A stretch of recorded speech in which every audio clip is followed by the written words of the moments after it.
Yeah, it's in the night when everything's quiet, when most people are asleep, that I'm able to do my best work. And this is because when you're empathically able to pick up energy codes from others, there has to be an opportunity to get away and decode everything that you've just observed. And I do say observe. And I use that word as a protective shield because there was a time before I understood my gifts that I used to absorb instead of observe. Absorbing versus observing is an important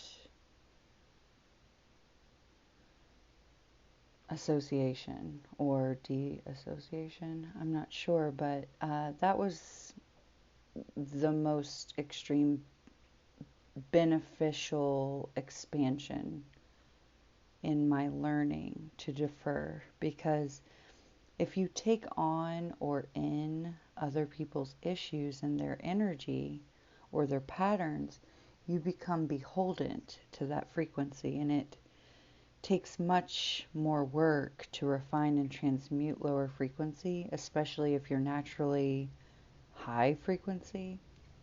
It's almost as if you don't understand the lower dimension, so you land there and you try to ground yourself there in your higher light body, and then you spend a tremendous amount of time trying to transmute dark, dense energy into higher light instead of using your own radiant light within. You try to change the physical matter. And this is helpful on some plane. It's helpful only to a point, though. And it helps you avoid despair because you can transmute darkness into light. And when I say that, I mean energy. I'm not talking about actually being, you know, omnipotent. And I'm more or less saying, as a being of higher frequency, it does help you to avoid despair by using physical manifestations such as art, dance, creation of any kind, really. But it can keep you stuck in a loop if you aren't conscious of your power. And so lower energies feed off of that naivete, that naive light, and it will keep you stuck if you don't demand space, if you don't demand the room required to step away from that energy. And that's why I like to do a lot of my energy work and a lot of my downloading during the evening hours, and then I refine it and upload in the day, which makes total sense if you think about it. It's only when and once that you have that room and that quiet that you're free to replenish and renew the vital force that you came here to replicate. And this is why light workers and healers and old souls have to demand with full force the space and energy be given back once it is given. So, I offer my light and healing to help your energy field now, but I also demand my light to be returned in a healthy, abundant way. And when we've completed our work together, I do not give your spirit guides or your energy field permission to take from me what is rightfully mine and what we began with. Nor do I wish to take your God-given energy, and I serve as that light and channel to help, not hurt.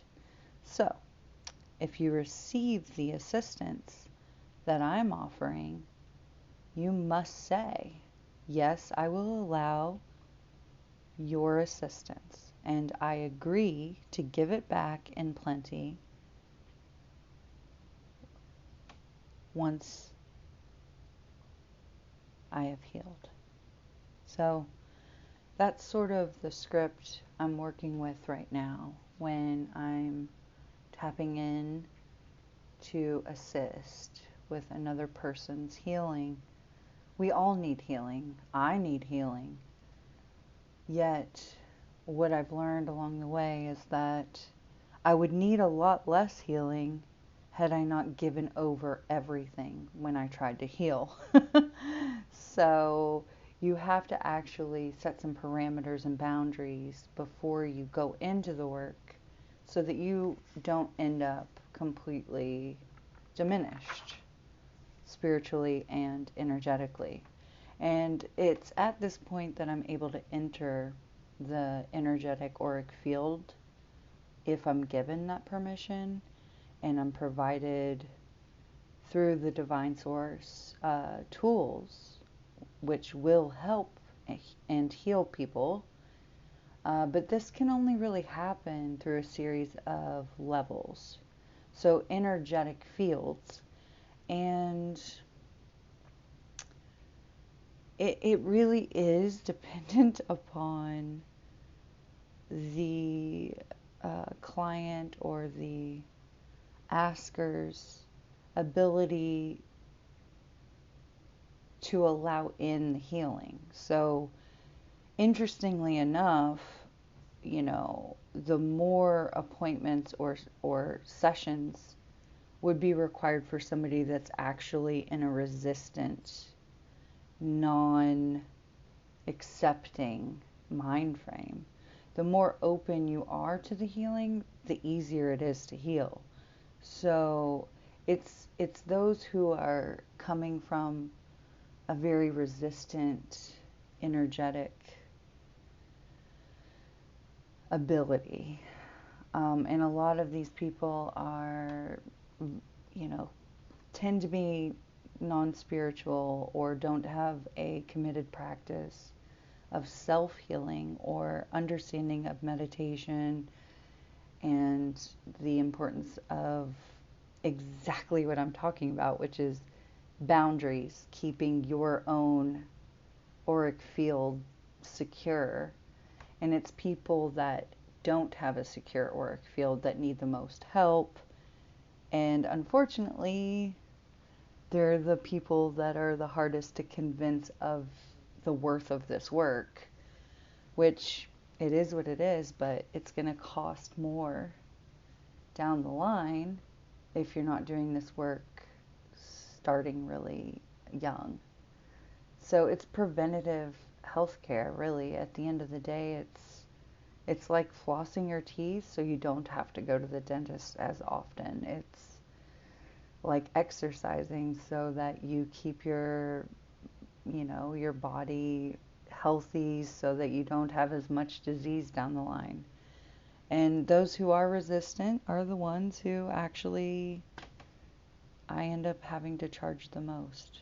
And that's unfortunate, but I think once you do a series of meditations on your own, you can show up and work with me, and you won't have to pay as much, if that makes sense. So you can do a bunch of stuff on your own if you really want to be receptive to this work, and then it would be a lot easier and a lot less expensive. So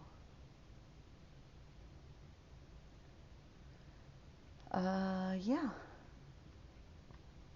that's where I am. I am extremely excited about the gifts that I was given and finally getting to showcase that work and help the way that I know I was designed to. I'm also really, really excited about sharing the book I wrote. It was designed to be a children's book. It needs a illustrator. and I'm going to be broadcasting that really soon in chunks.